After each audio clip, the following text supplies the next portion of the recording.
My name's Lisa Engel and I'm a health psychologist, and that means that I see people who have a chronic illness and who may also have a mental health problem.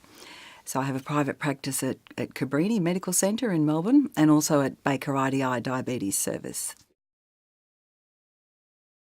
What we know is that men visit their GP less frequently than women. We know that their consultations are generally shorter, and we also know that they visit their GP quite late in their disease. So this is relevant for a disease like diabetes, which is chronic, it's long-term, there may or may not be any symptoms, so people don't feel any different. And I guess the problem with diabetes is that it can have devastating impact on various organs in the body, like the eyes, the kidneys, the nerves, and the heart and major blood vessels. So if someone's not going to their GP regularly, they may not know that their diabetes is progressing and causing damage to these other areas of the body. Whereas if they went earlier and had regular monitoring, these problems may be detected early and either delayed or even prevented.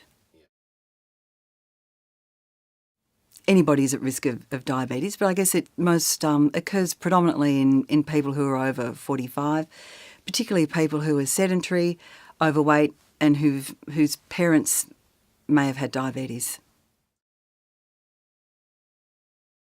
So if a doctor's told you that you have pre-diabetes, it means that when you had your blood examined, your blood glucose levels were higher than normal, but not sufficiently high enough to diagnose diabetes. So this means that you've got a unique opportunity to actually prevent the onset of type 2 diabetes.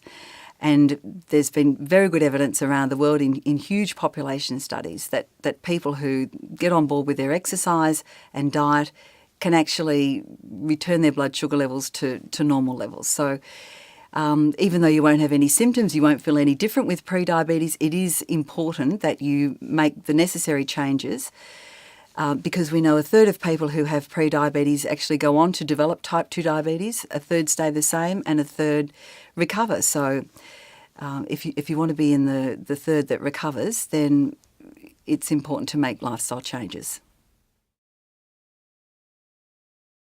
Because diabetes is a chronic illness, it means that it doesn't go away. So once you've been diagnosed, you have got it for life.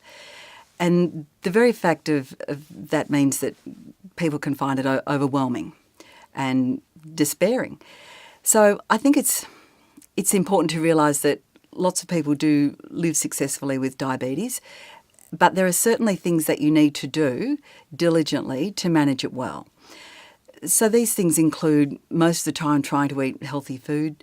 You may or may not have to test your blood sugar. There may be medication to take. And it's certainly in your interest, as it is in everyone else's interest, to be physically active most days of the week. These are especially important for someone with diabetes. At first, people can find this overwhelming and they worry that they'll never be able to do it. So I think it's important to recognise it needs to be done and to take small steps rather than just to throw your hands up in despair and give up. I think it's also really important that people have a diabetes support team around them to help them with these challenges and making lifestyle changes.